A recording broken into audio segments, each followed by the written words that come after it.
हमने जब से चैप्टर स्टार्ट किया है हमने देखा कि जब भी हमारे पास एक करंट किसी भी कंडक्टर में से फ्लो करता है तो वो अपने गिर्द मैग्नेटिक फील्ड को जनरेट करता है और हमारे पास जो मूविंग मैग्नेटिक फील्ड होती है वो किसी और कंडक्टर में या फिर हमारे पास उसी कंडक्टर में कुछ ना कुछ ईएमएफ इंड्यूस्ड करती है।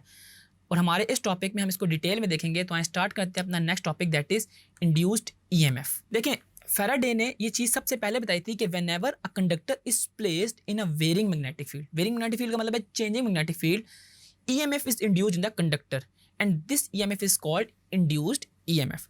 और हमारे पास ये इंड्यूस्ड EMF जो है बेसिकली दो टाइप्स में स्प्लिट होती है, जिसमें हमारे पास फर्स्ट है डायनामिकली इंड्यूस्ड EMF और पहली है हमारे पास स्टैटिकली इंड्यूस्ड EMF। कि हमारे पास when the conductor is moved in a stationary magnetic field, कि अगर हमारे पास कंडक्टर जो है वो एक स्टेशनरी मैग्नेटिक फील्ड के अंदर मूव होगा तो हमारे पास वो वाली EMF जो कहलाएगी वो डायनामिकली इंड्यूस्ड EMF कहलाएगी। या इसके अलावा when a conductor stationary in a moving magnetic field, कि अगर हमारे पास मैग्नेटिक फील्ड चेंज हो रही हो। अब मैग्नेटिक फील्ड कैसे चेंज हो जाएगी? अगर हम परमानेंट मैग्नेट को उस लूप के पास कभी नज़दीक या कभी दूर उसके अक्रॉस रिलेटिव मोशन जनरेट कर रहे होंगे, तो ये हमारे पास जो EMF है वो दो टाइप्स में डिवाइड हो रही होती है। यानी कि हमें पता ये चल रहा है कि जो EMF है वो रिलेटिव मोशन की वजह से जनरेट होती है। इसको हम मोशनल EMF भी कह सकते हैं। यानी कि the EMF induced by the motion of a conductor across the magnetic field is called motional EMF। ठीक है, अब मोशनल EMF का आप ये ऑपरेटर्स देख सकते हैं इसको स्टडी करने का, कि हमारे पास जो कंडक्टर है उसके अक्रॉस जो मैग्नेटिक फील्ड लग रही है या फोर्स है वो सारे के सारे एक दूसरे के म्यूचुअली परपेंडिकुलर हैं। इसका आप रिलेशन देख सकते हैं कि जो हमारे पास F है, जो मैग्नेटिक फोर्स है, वो हमारे पास BIL के इक्वल है। हमने इस चीज़ को अपने लास्ट चैप्टर में देखा था कि हमने देखा था वो मैग्नेटिक फील्ड, करंट और इसके अलावा लेंथ ऑफ अ कंडक्टर के इक्वल थी। और रेट ऑफ डूइंग वर्क आपको अपनी प्रीवियस क्लासेस से पता है कि फोर्स को वेलोसिटी से मल्टीप्लाई करें तब आता है। और फोर्स हमारे पास BIL है, तो हम इस BIL को अगर फोर्स की जगह पुट कर दें तो मेरे पास रेट ऑफ डूइंग वर्क जो है वो BIL इंटू V आएगा। अब इसके अलावा आपको ये चीज़ पता है कि rate of production of electrical energy जो है वो E इंटू आई के इक्वल है, यानी कि इलेक्ट्रोमोटिव फोर्स इंटू आई के इक्वल है। और EI को अगर मैं उस जगह पे पुट कर दूँ तो मेरे पास BIL V के इक्वल है। इसमें I और आई एक दूसरे के साथ कैंसिल हो जाएंगे तो मेरे पास E की वैल्यू आ जाएगी, यानी कि मोशनल EMF यानी कि इलेक्ट्रोमोटिव फोर्स की वैल्यू आ जाएगी BL और V के। तो आए इसको यूज़ करके हम एक एग्जांपल को सॉल्व करते हैं। हमारे पास एग्जांपल है, a loop of resistance 0.1 ohm is placed in a magnetic field of 2 tesla if a conductor of length 0.2 metre is sliding along a loop with a velocity 0.2 metre per second, find. अब आपने ये चार चीज़ें find करनी, EMF, current, electrical power और input mechanical power. सबसे पहले देखते हैं हमारे पास गिवन क्या कुछ है। हमारे पास गिवन है रेजिस्टेंस दैट इज 0.1 ओम्स। इसके अलावा हमारे पास मैग्नेटिक फील्ड है B 2 टेस्ला। हमारे पास वेलोसिटी है 0.2 मीटर्स पर सेकेंड और हमारे पास लेंथ है 0.2 मीटर। ठीक है, सबसे पहले आपने E निकालने और E की हमने चीज़ देखी थी, हम क्या करते थे VBL, V B और L को आपस में मल्टीप्लाई करेंगे तो हमारे पास E की वैल्यू आ जाएगी। इसका फार्मूला है E का, E is equal to V B और L। आई इनकी वैल्यूज़ को पुट करते हैं, V है हमारे पास 0.2, B है मेरे पास 2 और L है मेरे पास 0.2। तो इनको मल्टीप्लाई कर लेते हैं हम, 0.2 मल्टीप्लाई बाय 2 मल्टीप्लाई बाय 0.2, तो हमारे पास आंसर आता है 0.08 और हमारे पास इसके यूनिट्स होंगे वोल्ट के। तो ये हमारा जो पहला ए पार्ट था ये कंप्लीट होता है, जिसमें हमने EMF produced in a conductor को फाइंड करना था। दूसरा है हमारे पास करंट थ्रू द लूप, आपने करंट निकालना है। इसका जो बी पार्ट है उसमें आपने करंट को फाइंड करना है। और करंट का फार्मूला आपको पता है, हम लोग ओहम्स लॉ वाला फार्मूला ही लगाएंगे, E is equal to I R था, तो अगर यहाँ से आई निकालना चाहें तो E ओवर आर हो जाएगा। ठीक है जी, तो E और R की वैल्यू को पुट करते हैं। E है हमारे पास 0.08 जबकि R है मेरे पास 0.1 ओहम्स। तो 0.08 को जब मैं डिवाइड करता हूँ 0.1 से तो मेरे पास आंसर आता है 0.8 एम्पेयर्स, क्योंकि हमारे पास जो करंट है इनके यूनिट होते हैं 0.8 एम्पेयर्स। इसके बाद हमारा जो तीसरा पार्ट है उसमें वो इलेक्ट्रिकल पावर जनरेटेड की बात करें कि इसमें आप इलेक्ट्रिकल पावर को फाइंड करें। और इलेक्ट्रिकल पावर का फार्मूला आपको पता है हमारे पास होता है P is equal to I V. और आप अगर ये पीछे देखें तो हमने V जो है यानी कि इंड्यूस्ड EMF जो है वो हमने निकाली हुई है, वो है 0.08 वोल्ट। तो यहाँ पे करंट भी हमने निकाला हुआ है। करंट हमने कितना निकाला था? करंट निकाला 0.8 और इंड्यूस्ड EMF है 0.08।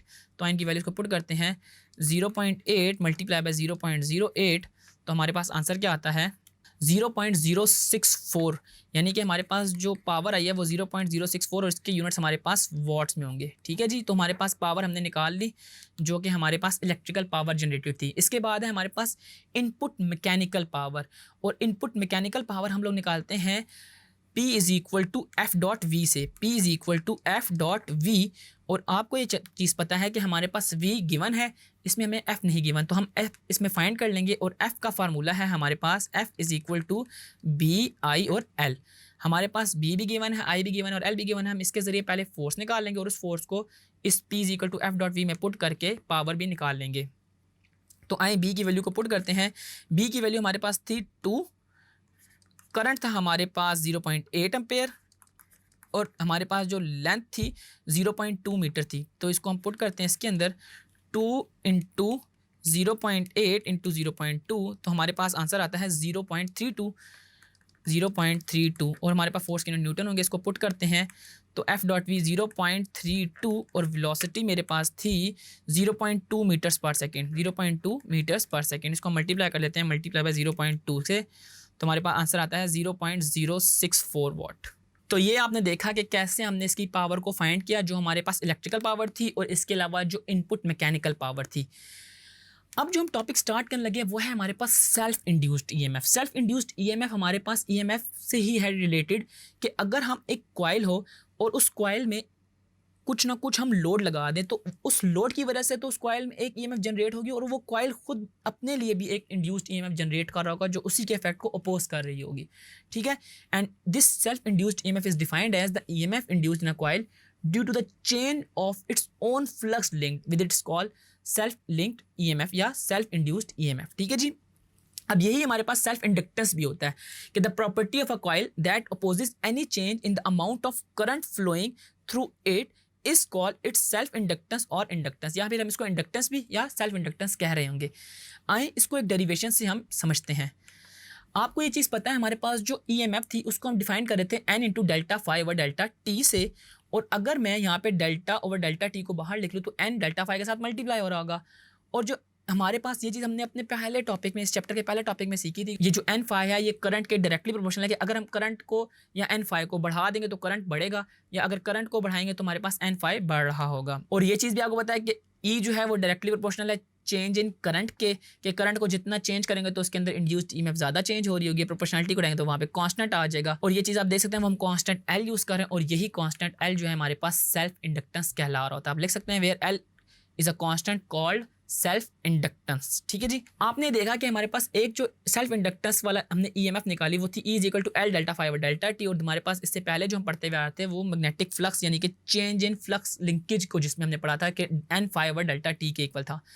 अब E और E इसमें आपस में बराबर है तो हमारे पास L delta I over delta T is equal to delta N phi over delta T के इक्वल होगा।